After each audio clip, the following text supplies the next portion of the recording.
जय सद्गुरू. फार लोकांना असं वाटत असतं की त्यांनी केलेली चूक की ती जर त्यांनी लपवली तर ती जगाच्या समोर येण्यापासून वाचून जाईल.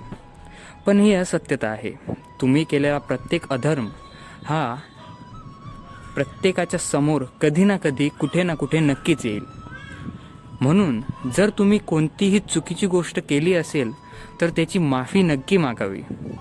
आता या गोष्टीला संक्षिप्त रूपात सांगायला गेलं तर एक उदाहरणातून आपण समजूयात. एक साधा माणूस होता, मछवारा. नदीकाठी गेला आणि मासा त्याने पकडला. आता त्याने तो मासा पकडला होता, पण तो होता कमजोर.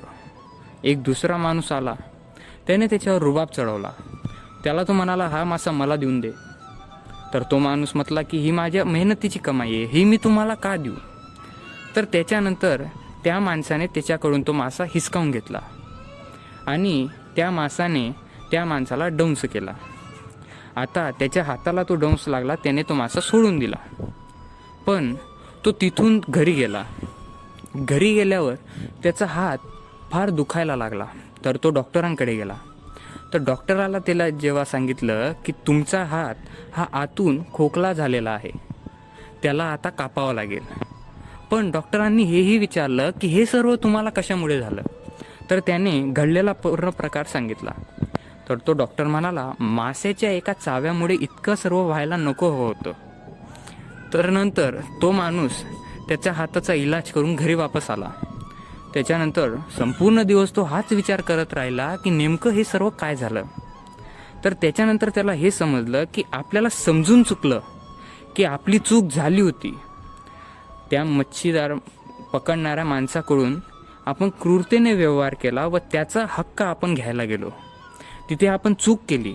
नंतर माशाने आपल्याला डंस केला तर आपल्याला तेही समजलं की इथेही आपली चूक झाली.